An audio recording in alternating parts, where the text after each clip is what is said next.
이번 동영상 강의를 통해서는 인체의 체액량 분포와 체액량을 통한 인체의 항상성은 어떻게 이루어지는지 설명드리도록 하겠습니다. 인체의 체액량 분포를 이해하는 것은 체외순환에서 중요한 부분이라 개인적으로 생각하고 있습니다. 체외순환이라는 자체가 체액과는 떨어져서 생각할 수 없기 때문에 체액과 관련된 기본 이론을 통해서 체외순환 과정에서 발생할 수 있는 상황에 대해 충분한 이해가 있었으면 하는 바람입니다. 순서는 세포 내외의 체액량 분포에 대해서 알아보고, 세포 내외의 전해질 조성은 어떻게 이루어져 있는지, 이 체액량 조성에 있어서 삼투압은 세포 내외에 어떠한 영향을 주고 있는지에서 알아보고, 이 세포 외액량 이상이 발생할 경우 어떤 문제들이 발생하며 유효순환 혈액량이란 어떤 의미인지에 대해서 말씀드리겠습니다. 그리고 수분과 전해질 대사에 대해서 알아보고, 이 체외순환과 관련해서 세포 내외의 체액량 분포에 따라 적정한 드레니지는 어떤 의미를 갖는지 말씀드리도록 하겠습니다. 세포 내외의 체액량 분포에 대해서 먼저 말씀드리도록 하겠습니다. 체내 수분 즉 바디 플루이드는 체중의 약 60%를 차지하고 있습니다. 이 강의를 진행하는 내내 체내 수분은 60%를 기준으로 모든 설명을 드릴 예정입니다. 이 체내 수분량은 나이, 성별, 체중 등을 비롯해서 여러가지 요인으로 인해 변화를 가지게 됩니다. 나중에 다시 말씀드리겠지만 체내 수분 분포는 적게는 45%에서 많게는 85%까지 여러 조건에 의해서 넓은 범위를 가지기 때문에 체내 수분을 구하는 데 있어서 많은 연습이 필요한 것이 사실입니다. 이 부분에 대해서는 슬라이드를 진행하면서 자세히 설명드리도록 하겠습니다. 체중의 60%를 체내 수분이 차지하고 몸무게가 60kg일 경우를 가정해보면 약 36리터의 체내 수분을 가지게 됩니다. 여기에서 체내 수분은 이온화된 전해질을 비롯하여 각종 물질이 녹아있는 용액을 말합니다. 이 생명체가 바다에서 탄생해서 육지로 올라왔다는 설이 가장 많이 인정되고 있는 상황에서 바다에 살던 생명체가 육지로 올라오면서 바다에 많이 함유되어 있던 염분과 칼슘을 잃게 되고 레닌, 부갑상선 호르몬과 같은 새로운 호르몬이 필요하게 되었습니다. 육지에서는 염수를 유지하고 요를 진하게 농축할 수 있는 신장이 필요하게 되었고, 칼슘을 필요에 맞추어 방출하고 저장할 수 있으며 중력에 대항할 수 있는 뼈가 필요하게 되었습니다. 그리고 공기 중 산소를 이용해서 생명을 유지하기 위해 폐가 필요하게 되었습니다.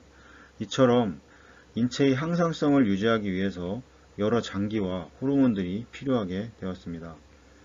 인체는 세포막이라고 하는 선택적 투과성 막을 통해서 항상성을 유지하기 위해 여러 물질들을 이동시키게 됩니다. 인체는 선택적 투과성 막인 반투막을 기준으로 이 세포 내액과 세포 외액으로 나눠지게 되고, 이 막을 이용한 구분을 통해서 생명을 유지할 수 있습니다. 여기에서 세포 내액은 체내 수분의 40%를 차지하고 있으며 36리터 중 24리터를 가지게 됩니다. 세포 외액은 체중의 20%를 가지고 있으며 36리터 중 12리터를 가지고 있습니다. 그런데 여기에서 오른쪽 그림에서 확인할 수 있듯이 세포 외액은 다시 크게 두 구획으로 나뉘게 됩니다. 이 세포막을 기준으로 세포 내액과 세포 외액으로 나눠져 있다면 세포 외액은 이 혈관 벽을 기준으로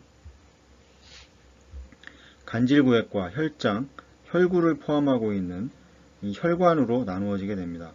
그래서 인체는 크게 세포막과 혈관벽을 통해서 구획을 설정하게 됩니다. 이 세포 외액은 체중의 20%를 차지하고 있기 때문에 이 혈관벽을 기준으로 간질구획의 간질액은 체중의 15%인 9리터를 차지하고, 혈관 안의 혈구 성분은 체중의 5%인 3리터를 차지하게 됩니다. 여기에서 생각해야 할 점은 세포 내액과 세포 외액의 간질구획은 직접적으로 건드릴 수가 없는 구역입니다. 어떤 의미냐면 세포 내액과 세포 외액의 간질구역의 성분 조성은 오로지 혈관을 통해서만 이루어지고 있기 때문입니다.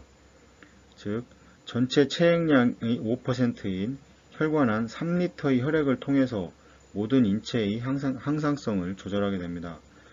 이 체해순환과 관련해서도 혈관을 삽관해서 혈액을 우회시키는 과정을 통해서 이 혈관 안의 성분 조성을 인위적으로 조절해서 간질액과 세포 내의 성분을 조정하게 되는 과정을 거치게 됩니다. 이 신장의 문제로 인해 지속적 혈액 여과장치의 사용도 마찬가지로 혈관 안 혈액을 통해서 간질액과 세포 내액의 조성을 조정하게 됩니다. 이 체해순환 중 여러가지 효과를 보기 위해 인공산화기의 저혈조를 통해서 여러 약재를 넣어 운용하는 걸 생각해 보면 될 것 같습니다. 그러므로 체해순환에서 세포 외액 중 혈관의 성분 조정을 통해서 환자의 상태를 변화시킬 수 있기 때문에 중요하다고 할 수 있습니다. 앞으로 계속해서 말씀드리겠지만 세포 내외의 구획과 비율을 이해하는 것이 중요하다 할 수 있습니다. 그렇다면 인체의 항상성을 유지하기 위해서 세포 내외에 포함되어 있는 성분은 어떤 것들이 있는지 말씀드리도록 하겠습니다. 다시 말씀드리면 인체의 항상성을 유지하기 위해서는 항상 세포 외액 중 혈관 안의 성분 조정을 통해서 인체는 항상성을 유지하고 있습니다. 이 세포 내액과 세포 외액의 전해질 조성은 다릅니다. 하지만 세포 외액인 간질액과 혈장의 전해질 조성은 거의 같습니다. 이 의미는 혈관벽을 기준으로 간질액과 혈액을 통해서도 지속적으로 물질 교환이 이루어지고 있다는 것입니다. 물론 간질구획과 혈관 안의 전해질 구성은 거의 동일하다 할지라도 크게 다른 점이 있습니다. 혈관 안에는 이 혈구를 비롯해서 혈장에는 단백질인 알부민을 많이 포함하고 있습니다. 혈장의 색은 원래는 물과 같이 불투명합니다. 하지만 실제로는 노란색을 띠고 있는데 이는 혈장 안에 단백질인 알부민이 녹아있기 때문입니다. 세포 외액 중 혈관 안에 중요한 변화가 일어나게 되는데 이 혈관 안에는 크게 두 개의 서로 상반되는 압력이 형성되게 됩니다. 이 혈장 안의 알부민에 의해 형성되는 압력인 이 교질 삼투압과 심장으로부터 발생되게 되는 정수압이 서로 상반되게 존재하게 되는데 이 알부민에 의해 형성되는 교질 삼투압은 이 큰 분자량으로 인해서 혈관 밖으로 빠져나갈 수 없기 때문에 혈관 안으로 수분을 끌어당기는 힘을 가지고 있습니다. 하지만 그와는 반대로 정수압은 심장 근육이 박출로 형성되기 때문에 혈관 내에서 수분을 간질로 밀어내는 압력이 항상 가해지고 있습니다. 즉, 교질 삼투압과 정수압은 반대의 개념이라 이해하시면 됩니다. 체해순환 과정에서 과도한 혈이석의 문제점은 혈구뿐만 아니라 혈장도 희석되게 되고 특히 알부민의 수치 저하로 인해서 혈관 안에 수분이 간질액으로 빠져나갈 수 있는 문제를 가지고 있습니다. 이런 증상을 흔히 부종이라고 일컫는데 부종은 세포 외액의 간질구역에 수분이 축적되는 현상을 말합니다. 어떤 원인에 의해 인체의 부종은 인체 장기의 기능 저하를 가져올 수 있기 때문에 체해순환 운용에 있어서 꼭 피해야 할 부분입니다. 이런 원인으로 인해 체해순환 운용에 있어서 과도한 혈이석은 체해순환을 경험하는 환자에게 있어 그리 좋은 상황은 아닐 거라 생각합니다. 그래서 주로 체해순환 준비 과정 중 프라이밍 과정에서 알부민을 사용하여 혈장의 알부민 농도를 유지해 주려는 노력을 하고 있습니다. 그리고 나중에 다시 말씀드리겠지만 혈관 안의 과도한 혈이석을 피하고자 체해순환에서는 여러 기법을 적용하고 있습니다. 그중 대표적인 것은 RAP, 즉 리트로그레이드 오토로거스 프라이밍이라는 기법을 통해서 회로의 충진액을 최소화하고 결과적으로 조직의 부종을 일으킬 수 있는 상태를 만들지 않기 위해서 노력을 하고 있습니다.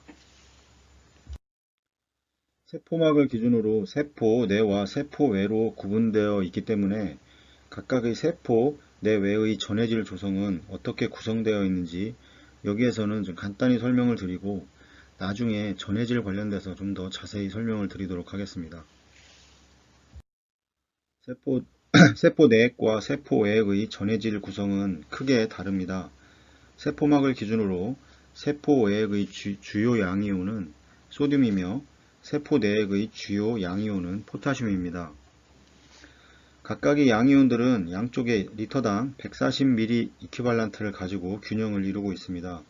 이 외에도 여러 양이온과 음이온 등이 다른 농도 차이를 가지게 되는데, 이 농도 차이를 유지하기 위해서 이 세포막에 존재하는 나트륨 K펌프를 통해서 세포는 많은 에너지를 소비하고 있습니다. 세포 내외의 농도 차이라고 하는 의미는 세포 외액의 주요 양이온은 소듐이지만 세포 외액의 포타슘도 아주 적은 양으로 존재하게 됩니다. 만약 세포 외액에 소량으로 존재하는 포타슘의 농도가 어떤 원인에 의해 증가한다면 특정한 장기의 기능이 멈출 수도 있습니다. 심장술에서 심장을 인위적으로 멈추게 하는 카디플레지아의 주 성분이 포타슘이라는 것을 생각해보면 이해가 빠를 것 같습니다. 이 혈관 즉 이 세포 외액에 다량으로 포타슘의 농도가 증가했기 때문입니다. 그래서 이 세포 내외의 전해질의 농도 차이를 유지하는 것이 중요한 점은 이 신경의 흥분이라든지 근육의 수축, 호르몬 작용 등 다양한 세포 기능을 위해서는 반드시 필요하게 됩니다. 즉, 이 전해질의 농도의 이상은 세포 기능 이상을 일으킨다고 생각하시면 될 것 같습니다. 인체가 항상성을 유지하기 위해서는 이 세포막을 기준으로 적정한 삼투압이 형성되어야 생명활동을 이어갈 수가 있습니다. 인체의 삼투압이 어떻게 유지되고 있는지에 대해서 설명드리도록 하겠습니다. 먼저 삼투압이 형성되기 위해서는 선택적으로 특정 물질을 투과시킬 수 있는 반투막이 존재해야 합니다.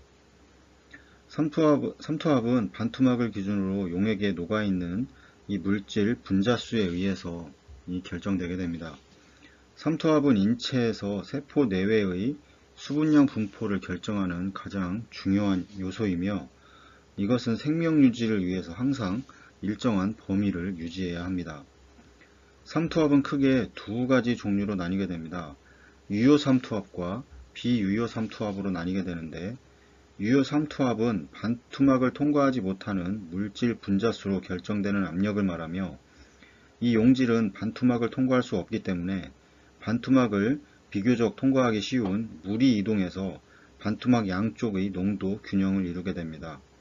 그래서 양쪽의 수분량을 결정하게 되는 중요한 요소이며, 체내 각 구획의 유효 삼투압은 항상 같은 상태를 유지하고 있습니다.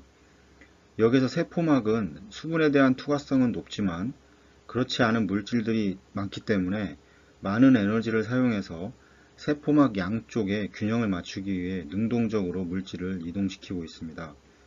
이 그림을 통해서 좀 설명을 드리면, 이 물 분자와 세모와 별표는 반투막을 통과할 수 없는 분자, 동그라미가 반투막을 통과할 수 있는 분자로 나누어 본다고 했을 때, 반투막을 통과할 수 없는 분자를 통해서 유효 삼투압이 형성되게 되고, 반투막을 자유롭게 통과할 수 있는 분자로 형성되는 압력은 비유효 삼투압이라고 합니다. 이 비유효 삼투압은 세포 내외의 삼투압이 다를 경우 반투막을 비교적 자유롭게 이동해서 균형을 이루기 때문에 용질 차이로 인해 발생하게 되는 물의 이동은 없게 됩니다. 위쪽의 그림을 보시면 반투막을 기준으로 양쪽의 물 분자 4개와 반투막을 통과할 수 없는 분자가 2개씩 있기 때문에 삼투압은 균형을 이루고 있어서 물의 이동은 없습니다. 이 밑에 그림을 보시면 이 반투막을 기준으로 오른쪽에 반투막을 통과할 수 없는 분자가 2개가 더 유입이 됐다고 했을 때, 반투막 양쪽에 삼투압 차이를 보이기 때문에 반투막을 쉽게 이동할 수 있는, 이렇게 물이 이동을 하면서 반투막을 기준으로 왼쪽의 물은 줄어들게 되고 오른쪽의 물의 양은 증가하게 됨으로써 이 그림에서 보시는 것처럼 삼투압에 의한 물의 높이 차이를 보이게 됩니다. 인체에서의 삼투압도 마찬가지로 세포막을 기준으로 세포 내외에 존재하게 됩니다. 특히나 중요한 것은 혈장 삼투압을 유지하는 것이 생명 유지에 있어서 무엇보다 중요합니다. 혈장은 세포 외액 중 이 혈관 안에 들어있는 혈구를 제외한 나머지 용액을 혈장이라고 합니다. 체액의 각 구획은 세포막, 혈관벽과 같은 반투막으로 나뉘게 되는데 각 구획의 삼투압이 다를 경우 삼투압이 같아질 수 있도록 수분 또는 통과 가능한 용질이 이동을 통해서 양측의 삼투압을 같은 농도로 맞추게 됩니다. 그래서 혈장의 삼투압은 외부의 환경에 의해 항상 변화하게 되고 모든 세포 내외의 삼투압은 항상 일정하게 유지하려는 항상성 때문에 혈장의 삼투압을 알게 되면 모든 체액의 삼투압을 알 수 있게 됩니다. 앞서서도 말씀드렸지만 세포 내액과 간질액은 우리가 직접적으로 건드릴 수 없는 부분입니다.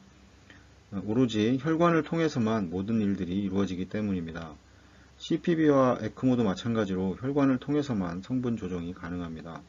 그렇기 때문에 세포 외액의 삼투압을 정상으로 유지하게 되면 모든 인체의 삼투압이 정상이기 때문에 혈장 삼투압이 모든 체액의 삼투압을 대표한다고 보시면 됩니다.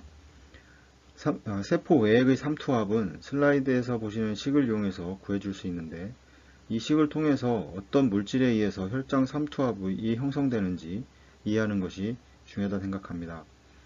이 혈장 삼투압을 결정하는 인자는 식에서도 확인할 수 있듯이 소듐, BUN, 그 다음에 글루코즈인 것을 확인할 수 있습니다. 이 중에서도 소듐에 의해 주로 결정되는 것을 확인할 수 있습니다. 소듐을 리터당 140ml 큐발란트, 요소 질소를 데시리터당 13mg, 글루코즈는 90mg이라고 했을 때 이 수치들은 일반적으로 혈액검사에서 확인할 수 있는 정상 범위들의 값입니다. 그다음에 결과값은 kg당 90ml/osmol 값이 계산되는 걸 알 수 있습니다. 이 혈장 삼투압의 정상 범위는 270에서 300 정도의 범위를 가지고 있으며 이 혈청 삼투압의 최대 변화치는 230에서 490까지 폭넓게 변화할 수 있습니다. 이 혈장 삼투압을 구하는 식에서 확인해 보면 주로 소듐에 의해 혈장 삼투압이 유지되고 있기 때문에 이 소듐이 변화에 대한 혈장 삼투압의 변화는 인체는 항상성을 유지하기 위해서 신장에서 많은 일을 하게 됩니다. 이 부분에 대해서는 슬라이드를 진행하면서 계속 말씀을 드리도록 하겠습니다. 여기에서 소듐은 세포막을 자유롭게 통과할 수 없기 때문에 물의 이동이 일어나게 됩니다. 이렇게 물의 이동을 시키는 용질을 유효삼투압이라 부릅니다. 글루코즈는 큰 분자량으로 인해서 혈관 안에서 주로 존재하게 됩니다. 마찬가지로 큰 분자량에 의해서 세포 내외의 삼투압 차이를 가져오게 되고 양쪽의 삼투압 농도를 유지하기 위해서 물의 이동을 시키게 됩니다. 그래서 글루코즈도 마찬가지로 유효삼투압을 일으키는 용질입니다. 예를 들어 혈중 글루코즈가 높은 경우 혈관 안에 삼투압이 증가하기 때문에 세포 내의 수분이 혈관으로 유입되게 되고 세포 내는 수분이 부족한 상태가 될 수 있어 갈증을 일으키게 됩니다. 그래서 물을 많이 마시게 되고 소변량도 증가하게 됩니다. 이 당뇨병이 있는 환자에서 다뇨, 다갈의 증상이 나타나는 이유가 세포 내외의 삼투압 차이로 인해서 물의 이동이 이루어지기 때문입니다. 하지만 이 요소 질소의 경우에는 세포막을 비교적 자유롭게 이동하여 세포 내외에서 균형을 이루게 되고 물의 이동은 없게 됩니다. 물의 이동을 시킬 수 없는 용질이기 때문에 비유효 삼투압이라고 합니다.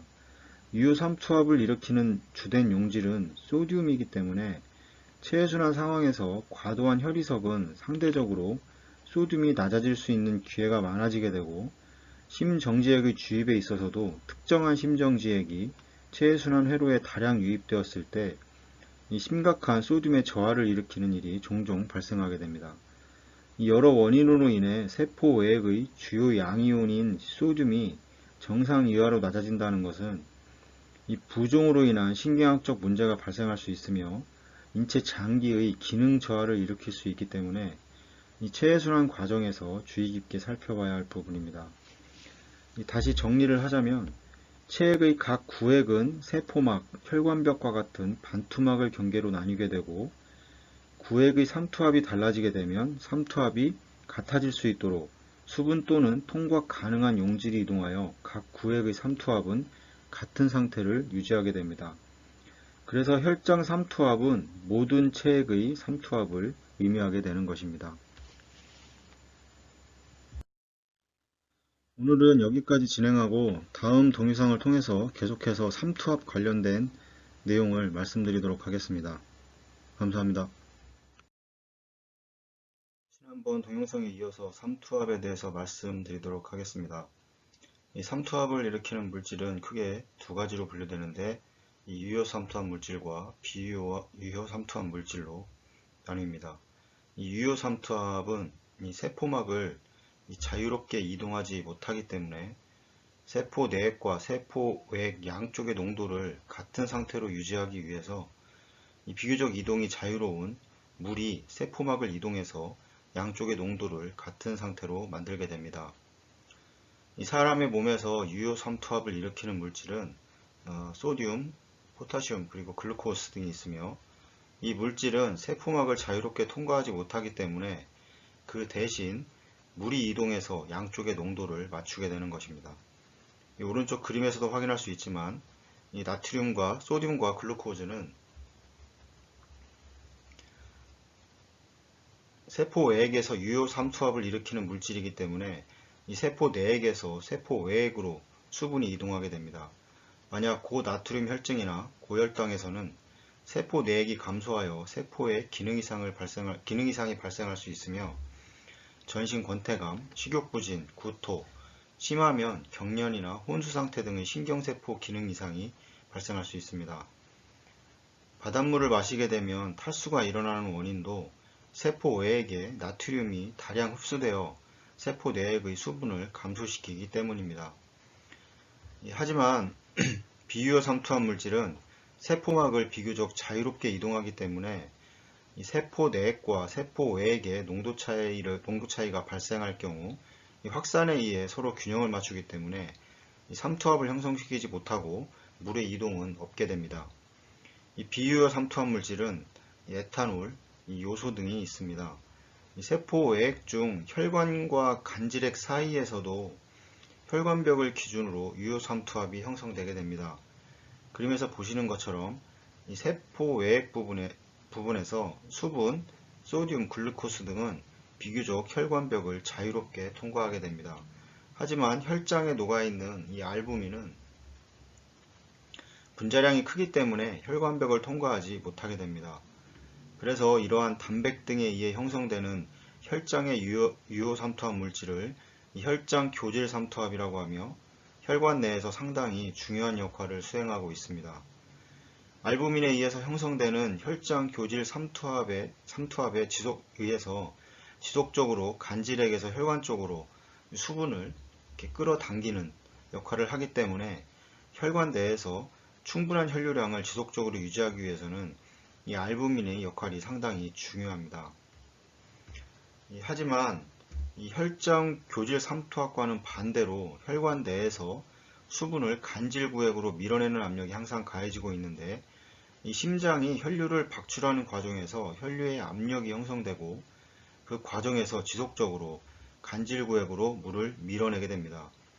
그래서 혈장 교질 삼투압과는 반대되는 개념이라고 이미 말씀을 드렸습니다. 이 강의를 진행하면서 다시 자세하게 설명을 드리겠지만 혈장 삼투압과 정수압은 이 혈관에서 작용하는 위치가 다릅니다.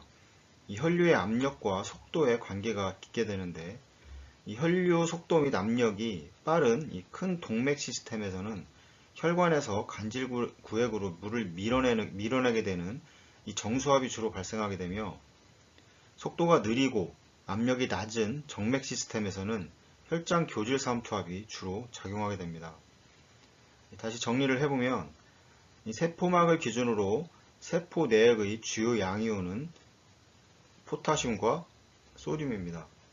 소듐이고 각각 140mg/씩 균형을 이루고 있습니다. 그외 밑에 그림에서 확인할 수 있듯이 세포 내액과 세포 외액에는 여러 양이온과 음이온이 함께 포함되어 균형을 이루고 있으며, 이 균형을 이루기 위해서 세포막을 통과시키기 위해 많은 에너지를 사용하고 있습니다. 오른쪽 세포 외액의 전해질 수치를 확인해 보면 동맥혈 가스 검사나 CBC 검사에서 확인할 수 있는 수치들입니다. 그리고 이 세포 외액은 혈관 벽을 기준으로 간질 구획과 혈장 내의 혈장 혈구로 나누어지게 됩니다. 이 간질 구획과 혈관에서 나트륨, 포타슘, 글루코스, 수분 등은 자유롭게 이동이 가능합니다. 하지만 혈관 내의 혈장에 녹아있는 단백질인 알부민은 큰 분자량으로 인해서 혈관 밖을 빠져나가기 힘듭니다. 나중에 다시 설명드리겠지만 이 부분을 이해하는 것이 체해순환 과정이나 에크모 과정에서 중요하기 때문입니다. 계속해서 말씀드리지만 수분의 이동에 따라 각 구획의 삼투압은 동일하게 유지됩니다. 이 세포 내액과 세포 외액에 포타슘 140ml 큐발런트, 소듐 140ml 큐발런트시 같은 농도로 균형을 이루고 있습니다. 여기에서 중요한 점은 세포 외액의 혈장의 나트륨 농도가 전체 체액의 양이온 농도를 대표한다고 말씀드렸습니다. 그 이유는 양 구획의 삼투압이 같아지도록 물이 이동하기 때문입니다. 이 혈장의 나트륨 농도는 모든 나트륨량을 세포 외액량으로 나눈 것과 모든 포타슘량을 세포 내액으로 나눈 값, 모든 나트륨량과 포타슘량을 총 체액량으로 나눈 값을 확인해 보면 혈장 나트륨의 농도와 같은 것을 알 수 있습니다. 계속 말씀드리지만 세포 내액과 세포 외액의 간질 구획은 우리가 건드릴 수 없는 영역입니다. 이 혈관을 통해서만 모든 것을 유지해 줄 수 있기 때문입니다. 이 그림을 좀 보시면 왼쪽의 노란색이 세포 내액이고 오른쪽이 세포 외액입니다. 세포 내액의 주 양이온은 포타슘이며 세포 외액의 주 양이온은 소듐입니다. 세포 내액량은 60%의 수분량 중 40%를 차지하고 있기 때문에 24리터의 이 세포 내액량을 가지고 있습니다.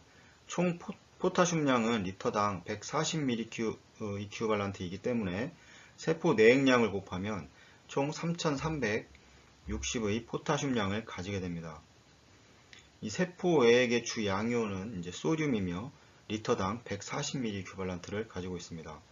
세포 외액량은 60%의 체액량 중에 20%를 차지하고 있기 때문에 12리터의 체액량을 가지고 있습니다. 리터당 140ml 이큐발란트의 소듐을 가지고 있기 때문에 세포 외액에는 총 1680ml 이큐발란트의 소듐을 가지게 됩니다. 이 밑에 그림을 좀 확인해 보시면 총 체액량으로 한번 구해 보도록 하겠습니다. 전체 체액량은 36리터입니다. 여기에서 총 양이온량은 세포 내액의 3360ml 이큐발란트와 세포 외액의 1680ml 이큐발란트를 더하면 5040ml 이큐발란트가 되게 됩니다. 여기에서 총 양이온 농도를 계산을 해보면 총 양이온 5040ml 이큐발란트를 총 체액량으로 나누게 되면 리터당 140ml 이큐발란트의 양이온 농도를 가지게 됩니다. 그래서 결과적으로 세포 외액 중 혈관에 녹아있는 혈장의 소듐 농도를 알게 되면 이 전체 체액의 양이온 농도를 알 수 있기 때문에 혈장 나트륨 농도가 전체 체액의 농도를 대표한다고 할 수 있습니다. 참고로 혈장의 나트륨 농도는 수분의 이동에 따라 농도가 변화하기 때문에 수분 밸런스라 하고 세포 외액량은 체내의 소듐량에 의해서 결정되기 때문에 나트륨 밸런스라고 합니다. 세포 내액과 세포 외액의 삼투압 농도 변화를 좀 더 쉽게 이해할 수 있도록 그림을 통해서 설명을 좀 드리도록 하겠습니다. 수분이나 유효 삼투압 물질의 유입과 배출은 세포 내액과 세포 외액 양측의 변동을 일으키게 됩니다. 그러므로 이 삼투압의 변화가 발생 시 세포 내액과 이 세포 외액의 삼투압이 같아질 수 있도록 수분이 양쪽으로 이동하기 때문에 체액 전체로 확인했을 때 혈장의 나트륨 농도가 체액의 양이온을 대표한다고 할 수 있습니다. 이 60kg의 몸무게를 가진 사람이 이 1리터의 물을 마셨다고 가정해 보겠습니다. 이 그림에서 보시면 이 세포 내액과 세포 외액의 양이온 농도가 균형을 이루고 있는 상태에서 이 1리터의 물을 마셨다고 가정한다면 이 흡수된 물은 세포 외액인 이 혈관내 및 간질 구획으로 분포하게 되는데, 그림에서 보시는 것처럼 세포 외액의 총량이 13리터로 증가하게 되면서 나트륨의 농도가 140mEq에서 129mEq로 나누어지게 됩니다. 여기에서 세포 내액과 세포 외액 사이에 삼투압 차이가 발생하기 때문에 세포 외액에서 세포 내액으로 물이 이동하게 됩니다. 여기에서 1리터의 수분이 세포 내액과 세포 외액 사이에 비율을 가지고 이동하게 되는데, 1리터 중 3분의 2는 세포 내액에, 3분의 1은 세포 외액에 이동해서 그림에서 보시는 것처럼 1리터에 흡수된 물 중에서 700cc는 세포 내로 이동하게 되고 300cc는 세포 외로 머물게 됨으로써 각각 양측의 양이온의 농도는 136mEq를 유지하면서 같은 농도를 유지하게 됩니다. 1리터의 물이 세포 내액과 세포 외액 사이에 분포하는 비율은 3분의 2는 세포 내액에, 3분의 1은 세포 외액에 위치한다고 했는데, 만약 땀으로 수분이 소실될 경우 같은 비율로 수분이 빠져나가게 되고 양측이 동일하게 삼투압이 상승하게 됩니다. 슬라이드를 진행하면서 계속 말씀드리겠지만, 체액의 수분 조절을 통한 삼투압의 조절은 신장에서 대부분을 담당하게 됩니다. 이 조절 기전에 대해서는 다시 말씀을 드리도록 하겠습니다. 밑에 그림에서 총 이 체액량으로 계산을 해보면 총 양이온량은 5040mEq, 36리터의 총 체액량을 가지고 체액량에서 1리터의 물이 흡수돼서 총 체액량이 37리터가 될 것입니다. 이 세포 내액과 세포 외액의 총 양이온량인 5040mEq를 늘어난 체액량 37mEq로 나눠주게 되면 리터당 136mEq의 총 양이온 농도를 가리키게 됩니다. 그래서 혈장의 나트륨 농도가 이 전체 양이온 농도를 대표한다고 할 수 있습니다.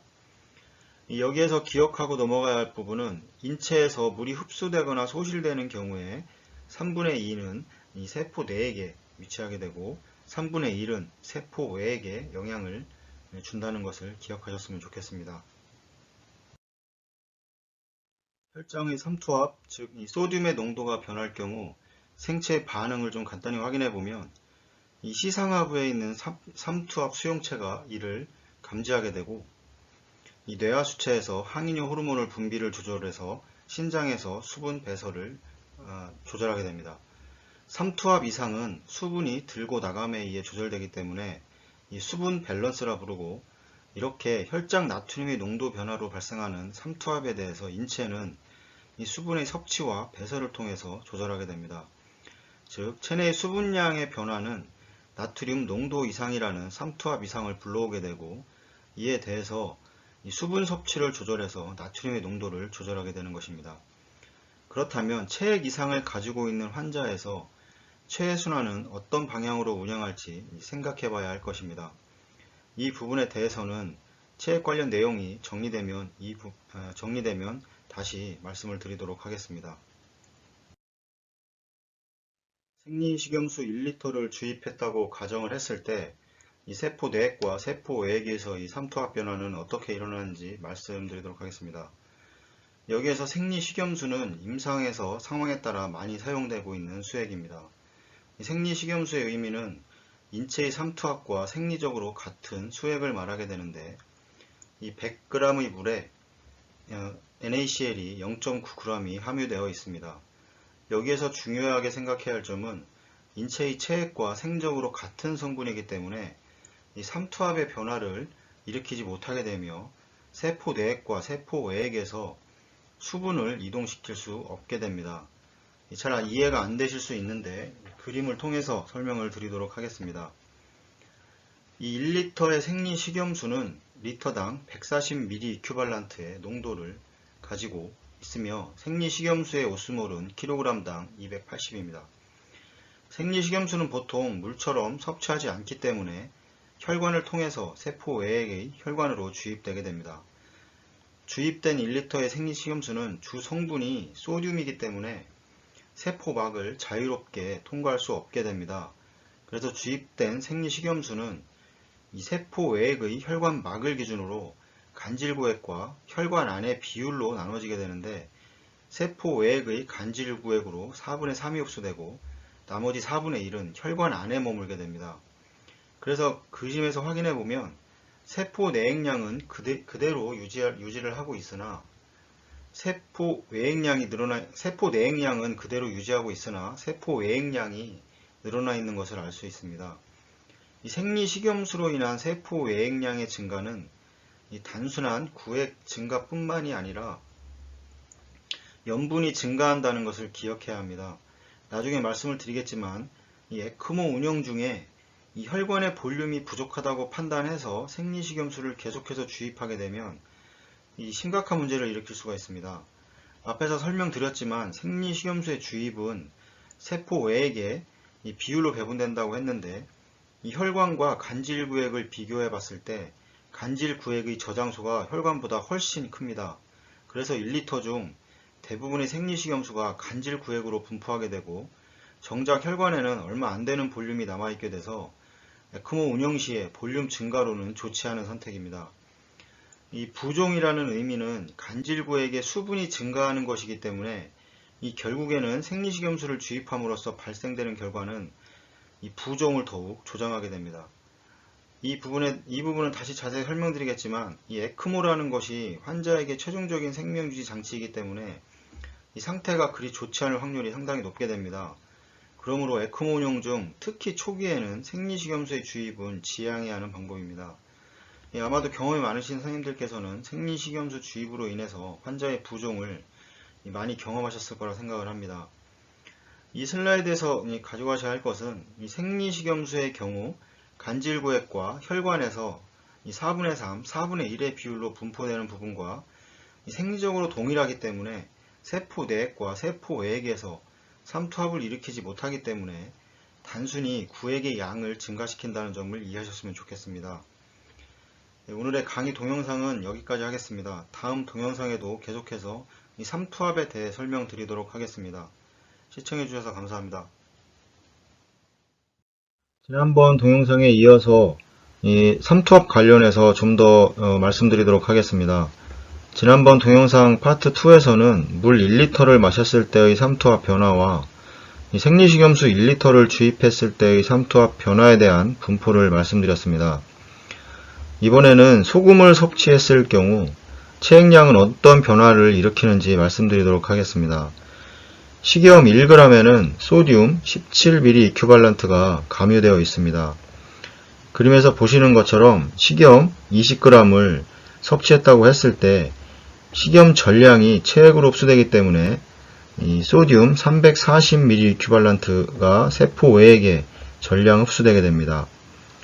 세포 외액에 흡수된 소듐에 의해서 세포 외액의 이 소듐의 농도는 140ml 이큐발런트에서 168ml 이큐발런트로 증가하게 되고, 세포 외액의 삼투압은 285스몰에서 336오스몰로 증가하게 됩니다. 이 흡수된 식염에 의해서 세포 외액의 이 삼투압이 증가했기 때문에 이 세포 내액에서 이 세포 내액으로 이 삼투압의 균형이 같아질 때까지 수분이 이동하게 됩니다. 그 결과 이 그림에서 보시는 것처럼 이 세포 외액은 증가될 것이고 세포 내액은 감소하게 되는데, 이 양쪽의 소듐 농도와 삼투압은 그림에서 보시는 것처럼 동시에 증가하게 됩니다. 이 세포 내액의 수분 감소로 인해 나트륨 농도 증가로 인해 이 삼투압의 농도가 증가했기 때문에 인체는 갈증을 느끼게 되고 이 물을 마시는 과정을 거치게 됩니다. 그 결과를 확인해 보면 이 세포 내액의 삼투압과 소듐 농도는 이렇게 정상으로 돌아오겠지만, 그림에서 보시는 것처럼 세포 외액량은 세포 내액에서 세포 외액으로 이동된 수분과 이 갈증으로 인해 물을 마신 것을 합쳐서 더 많은 전보다도 더 많은 수분이 증가한 것을 확인할 수 있습니다. 예를 들어 설명을 하면 고혈압을 가진 환자에게 저염식을 하라고 권장을 많이 하는데, 그 이유는 음식물을 통한 이 소금의 과다 섭취로 인해서 그림에서 설명드린 것처럼 결과적으로 이 세포 외액량을 증가시키는 결과를 가져오기 때문에, 이 고혈압으로 인한 혈관이 탄력이 좋지 못한 상태에서 이 세포 외액량의 지속적인 증가는 이 심장에서 박출해야 하는 혈류량이 많아지는 이유로 전부화가 증가하게 되고, 탄력이 없는 혈관으로 인해서 과도한 혈압이 상승을 가져오게 됩니다. 염분이 많은 라면을 먹고 잤을 때에도 이 염분으로 인한 이 소듐의 농도 증가로 인해서 이 세포 외액의 삼투압이 증가하고, 세포 외액의 수분량이 증가하면서 특히 간질구획의 수분량 증가로 인해서 손이나 얼굴이 부어있고 움직임이 둔한 경우를 경험해 보셨을 텐데, 이런 현상 또한 과도한 염분 섭취로 인한 세포 외액량 증가에서 그 원인을 찾을 수 있습니다. 그렇다면 여기에서 체해순환이나 에크모에서 생각해 봐야 할 점도 있습니다. 이 혈관의 볼륨을 늘리기 위해 고농도 삼투압을 가진 수액을 주입한다 하더라도 결국 소듐은 세포 외액에서 간질구획과 혈관을 자유롭게 이동하기 때문에, 지난번 강의에 설명드렸지만 혈관에도 어느 정도는 혈액 볼륨이 증가하겠지만 이 간질액의 체액량을 더욱 늘리는 결과를 가져오기 때문에 체해순환 중 혈관이 순환 볼륨을 올리는 데는 별다른 도움이 안됩니다. 이런 경우에는 혈관에서만 유효삼투압으로 작용하는 제제를 사용해서 이 혈관 안으로 수분을 끌어당겨서 해결해 주어야 합니다. 이 체해순환이나 에크모에서 퍼퓨전 플로우가 충분히 유지되는 못하는 상황, 즉 이 유효순환 혈액량이 충분하지 않은 경우에 일반적인 수액을 주입하는 상황이 지속이 된다면 이 간질구획의 수분 증가로 인해서 체액의 항상성 불균형이 발생되며 부종이 더욱 증가하게 됩니다. 슬라이드를 진행하면서 앞서 언급했던 유효순환 혈액량에 대해서 말씀을 드리겠지만, 유효순환 혈액량 저하로 인해서 발생되는 많은 문제들이 있습니다.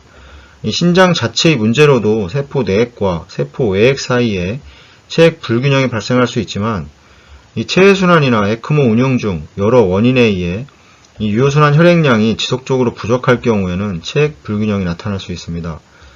이 혈관 내 혈액의 부족으로 인해서 충분한 퍼퓨전 플로우가 조직에 형성되지 않는 경우, 이 부종으로 작용하고 있는 간질구획의 수분을 어떻게 혈관 안으로 당겨와서 이 순환을 안정시킬 수 있느냐가 중요한 문제일 것입니다. 이 부분에 대해서는 많은 생각을 해보기 바라며 이 많은 토의가 이루어졌으면 하는 바람입니다. 우리 인체에서 체액량이 증가하거나 감소하는 상태에서는 어떤 변화들이 있으며 그 변화 과정에 대한 대응은 어떻게 이루어지는지 말씀드리겠습니다. 인체의 체액량의 변화는 제일 먼저 이 세포 외액량의 변화로 감지하게 됩니다. 이러한 변화에 대한 대응은 신장을 통한 이 나트륨과 수분의 배설을 통해서 조절하게 됩니다. 우리 인체에서의 삼투압 농도 이상의 감지는 시상하부 한 군데에서 감지하게 됩니다. 앞서 설명드렸지만 세포 내액 및 세포 외액에서 삼투압 변화가 생기는 경우 동일한 삼투압을 이룰 때까지 물의 이동에 의해서 항상 같은 삼투압을 보이기 때문에 시상하부 한 군데에서 감지하는 것만으로도 충분합니다.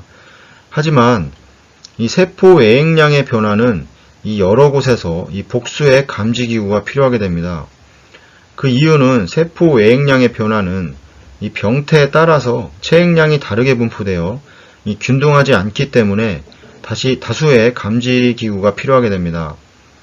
이 세포 외액량 변화에 대한 감지는 경동맥, 신장, 그리고 이 심방에서 세포 외액량의 변화를 감지하게 됩니다. 만약 심부전이 있는 이 환자의 경우를 좀 살펴보면 심장에서의 볼륨은 증가되어 있으나 그 외 장기 혈류는 감소되어 있는 것을 알 수 있습니다. 따라서 복수의 장소에서 유효순환 혈액량을 감지하는 것이 필요하게 되는 것입니다. 즉 복수의 감지기구의 필요성은 이 조직 관류가 중요하다는 것을 의미하게 됩니다. 이 세포 외액량의 변화에 대한 조절은 이 RAA 시스템, 즉 레닌, 안지오텐신, 이 알도스테론 시스템에 의해서 조절되며 신방성 나트륨 이뇨 펩타이드의 분비 조절과 이 교감신경계를 통한 신장을 이용해서 세포 외액량 이상을 조절하게 됩니다. 만약 세포 외액량이 어떤 원인에 의해 증가될 경우 이 경동맥, 신장 또는 심방의 압력 수용체에서 이를 감지하게 되며 이 레닌 안지오텐신 알도스테론 시스템을 억제하고 신방성 나트륨 이뇨 펩타이드 분비를 증가시켜서 최종적으로 신장으로부터 이 나트륨 배설이 증가하게 됩니다. 이 신장에서의 나트륨 배설이 증가함에 따라서 물도 같이 배설되게 되면 이 세포 외액량은 정상으로 돌아오게 됩니다. 반대로 세포 외액량이 감소하게 된다면 이 세포 외액량 증가와는 반대로 레닌 안지오텐신 알도스테론 시스템이 활성화되며 이 신방에서는 이 신방성 이뇨 나트륨 이뇨 펩타이드 분비를 감소시켜서 최종적으로 신장에서의 나트륨 배설이 감소하게 되며 그에 따라 이 신장에서 여과된 나트륨 및 수분이 재흡수되는 비율이 높아지게 됨으로써 이 세포 외액량을 증가시키게 됩니다. 이 신장에서의 수분이 재흡수율이 높아지게 되면 소변의 양은 현저하게 줄어들게 되는데 이 체해순환 관련해서도 소변량이 적으면서 이 환자의 소변이 농축되어 있는 상태는 이 환자의 체액량을 파악하는 데 있어서 전체 체액량이 줄어 있음을 간접적으로 확인할 수 있을 것입니다. 여기서 중요한 의미는 생체는 체액량의 변화를 다수의 감지기구에서 유효순환 혈액량 변화로 감지하게 되며 신장의 나트륨 배설과 재흡수를 통해서 체액량을 조절하게 됩니다. 즉 압력 수용체가 여러 군데 존재하는 이유는 이 주요 장기의 순환을 유지하는 것이 중요하기 때문입니다. 이 유효순환 혈액량은 실제 장기에 순환하고 있는 혈액량을 나타내게 됩니다. 앞서 설명드렸지만 신부전의 경우에 조직의 유효순환 혈액량이 감소하는 이유로 생체는 체액량이 부족하다고 판단하게 되고 이 신장에서 나트륨 배설을 줄이게 되며 이 수분의 재흡수를 증가시켜 결국에는 세포 외액의 나트륨 저류로 인해 부종이 발생하게 됩니다. 이 슬라이드를 진행하면서 계속 설명을 드리겠지만 유효순환 혈액량이라 하는 것은 체해순환에서 퍼퓨전 플로우의 개념과 동일하다고 생각하시면 됩니다. 여러 이유로 신부전으로 인해서 부종이 발생한 경우 체해순환의 상태는 어떤 방향으로 진행되어야 할지 생각해 봐야 할 것이며 그 반대인 경우인 이 세포 외액량이 부족한 경우에도 마찬가지로 많은 생각이 필요할 것입니다. 다시 정리를 해보면 생체의 농도 변화는 유효삼 투합의 변화로 감지되며 이 세포막을 기준으로 수분의 이동으로 균형을 이루고 있습니다. 하지만 생체의 양의 변화는 유효순환 혈액량 변화로 감지하게 됩니다. 체액량의 변화는 일반적으로 세포 외액량 또는 순환 혈액량 변화로 파악하게 되며 이 세포 외액량의 이상은 여러 조절 기전을 통해서 신장으로부터 나트륨 배설을 통해서 조절하게 됩니다. 이 한 가지 예를 좀 들어보겠습니다. 세포 외액량과 체액의 삼투압 농도가 양쪽 모두 감소한 경우에 대해서 어느 방향으로 진행될지 말씀을 드리면 먼저 삼투압 저하를 시상하부에서 감지하게 되고 뇌하수체에서 항인효 호르몬 분비를 감소시키게 되면 신장으로부터 수분 배설이 증가하여 체내 수분량은 더욱 감소하게 될 것입니다. 이로 인해 심각한 세포 외액량 감소가 발생한 경우 이 세포 외액의 삼투압이 증가하게 되고 세포 내액에서 세포 외액으로 수분이 이동하게 되면서 이 세포 내액의 수분 부족으로 갈증과 항인효 호르몬이 자극을 받아 이 삼투압 조절 기능을 상실하게 됩니다. 이런 상태에서는 삼투압의 균형을 유지하는 것보다는 이 순환 상태를 유지하는 것이 생명을 유지하기 위해서 더 중요하다고 판단하기 때문입니다. 많이 경험해 보셨겠지만 중증 신부전일 때 저나트륨 혈증이 주로 생기는 이유는 이 신부전으로 인한 심박출량이 심각한 저하로 인해 조직에 도달하는 유효순환 혈액량이 감소하면 이 순환 혈액량을 늘리기 위해서 신장에서 나트륨을 거의 대부분 세포 외액으로 흡수시키게 되며 세포 외액에 나트륨이 많아지면서 갈증과 항인효 호르몬 분비 항진이 더욱더 가속되게 됩니다.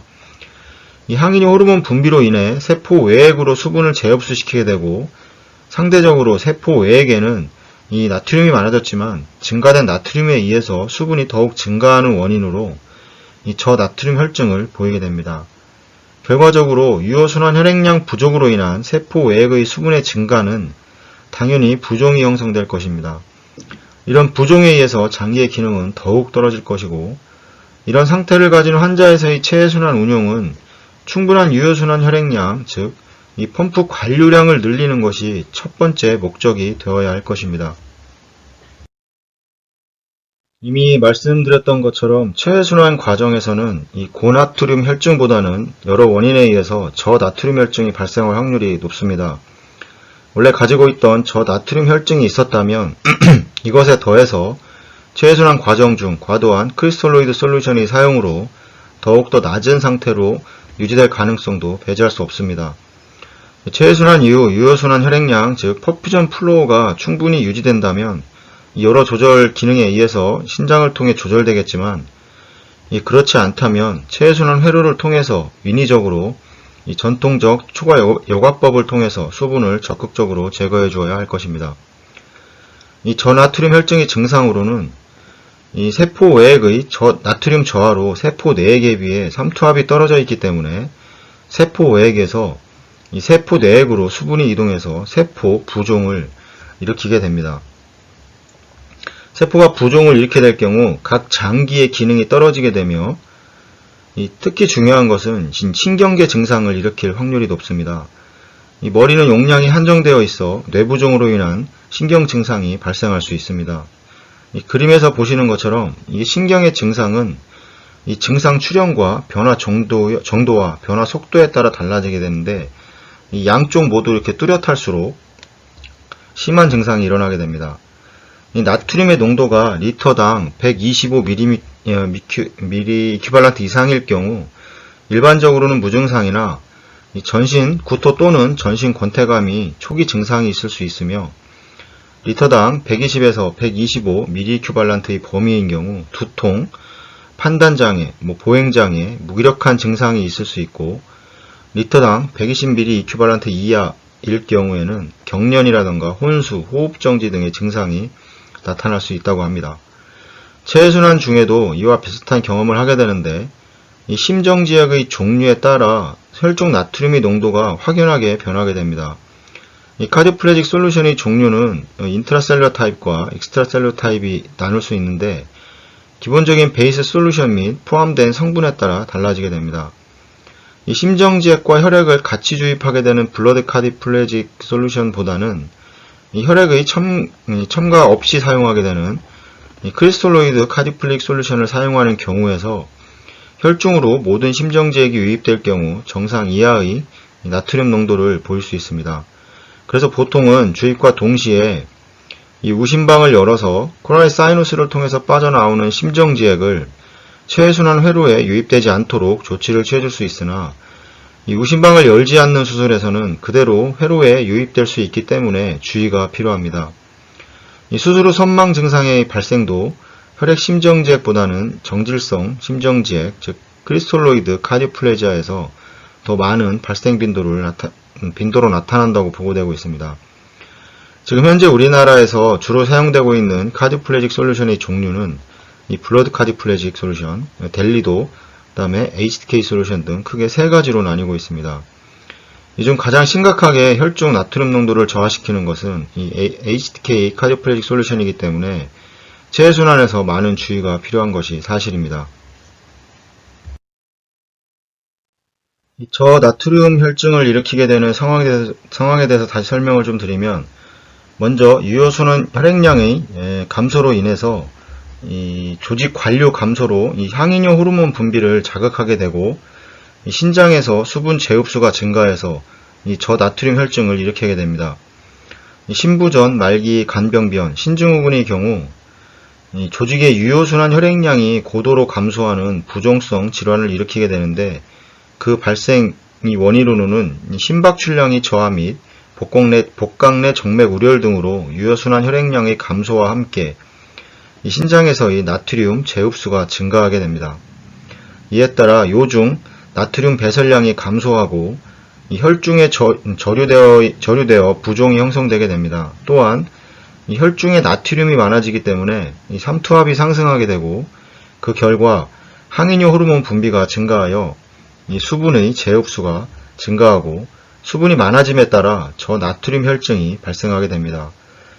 이처럼 심각한 유효순환 혈액량 감소를 동반하는 질환에서는 나트륨의 재흡수가 증가함에 따라 세포 내액에서 세포 외액으로 수분이 이동하여 그 결과 세포 외액량이 증가하고 이와 함께 이 갈증으로 인한 수분 섭취 증가와 항이뇨 호르몬 분비에 의한 수분 배설 저하가 생겨 이 수분 정체에 의한 저나트륨 혈증이 지속되기 쉬운 상황이 발생되게 됩니다. 그 외 중증 화상이나 구토 설사, 이뇨제 사용 시 저나트륨 혈증이 나타나기 쉽습니다. 나중에 다시 설명드리겠지만 체해순환 과정에서 이런 환자를 쉽게 찾아볼 수 있습니다.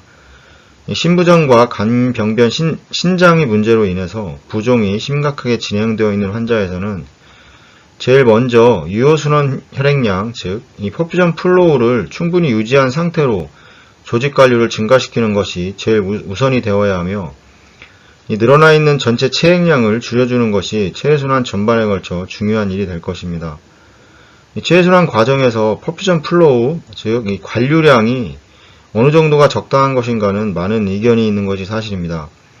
이 부분에 대해서는 할 말이 많지만 나중으로 미루도록 하겠습니다. 이 부분에 대해서는 많은 토의가 필요해 보입니다.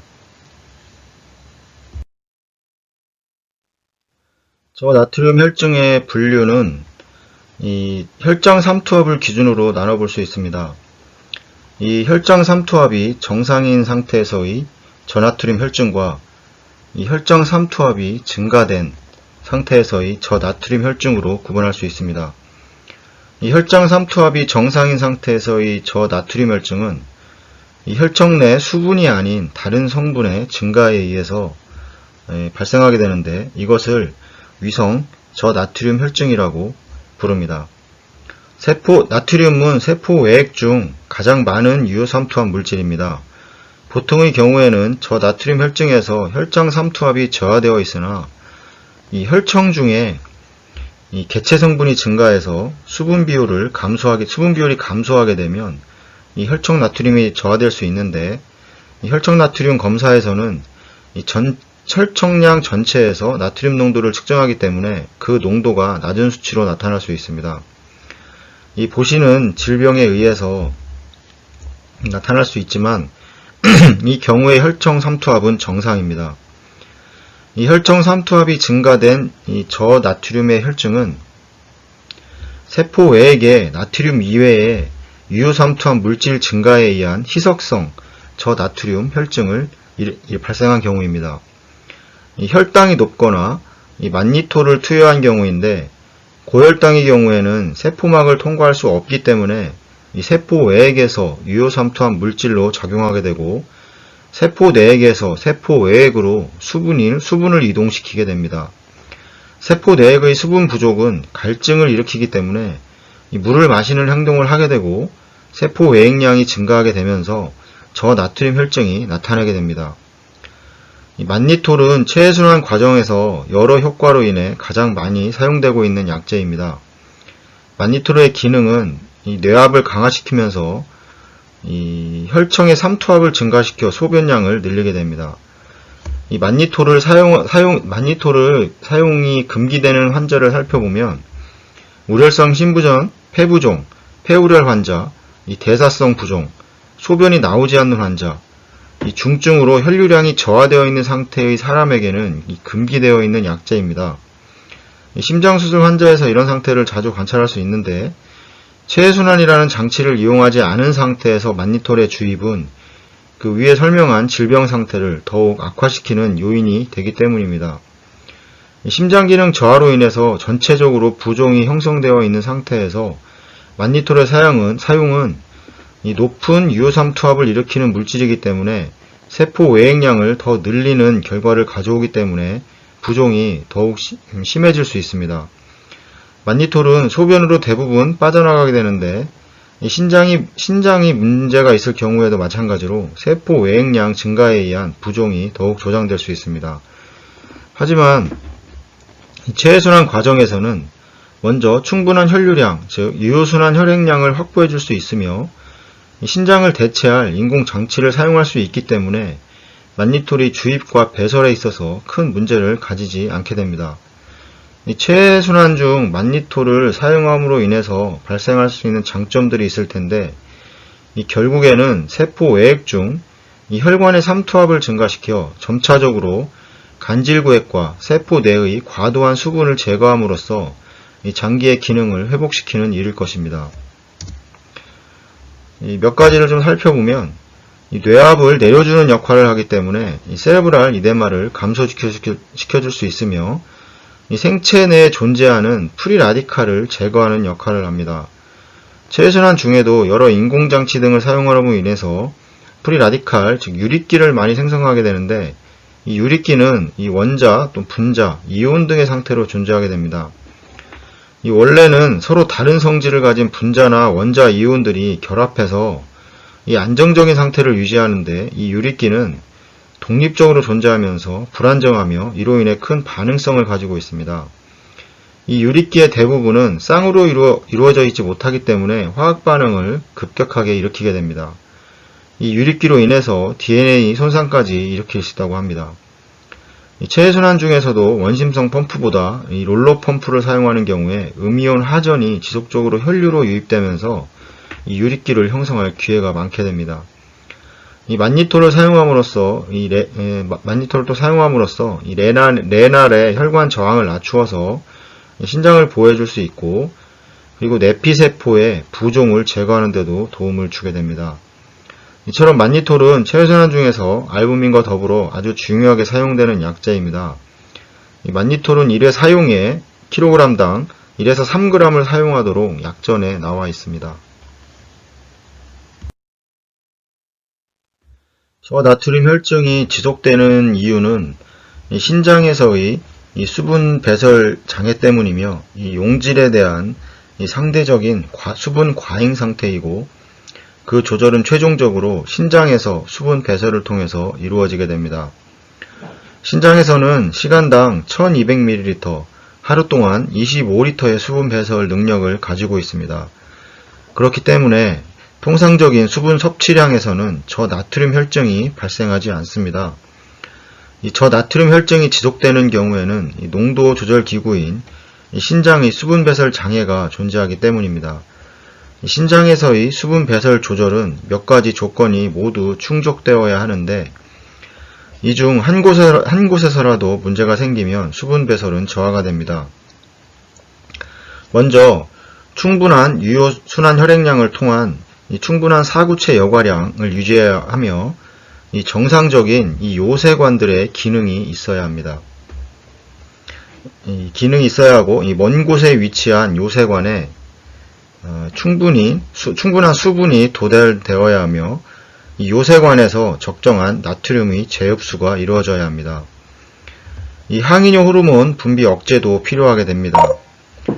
신장의 사구체에서는 하루 100리터 이상의 혈장을 여과시키고, 이 중 90% 이상을 재흡수하게 됩니다. 우리 인체는 외부의 영향으로 인한 조건이 항상 변화하는 과정에서 신장은 이에 대응할 수 있는 폭넓은 일을 하고 있습니다. 신장은 우리 신체의 항상성 및 체액량 조절에 있어서 가장 중요한 장기입니다. 체순환 중에도 적정한 퍼퓨전 플로우를 인지하는 방법 중에 하나도 소변의 배출 유무이기 때문입니다. 지금까지 삼투압과 관련된 기본적인 이론에 대해서 말씀드렸습니다. 오늘은 여기까지 하고 다음 동영상을 통해서 체액과 관련된 영상을 계속해서 올리도록 하겠습니다. 감사합니다.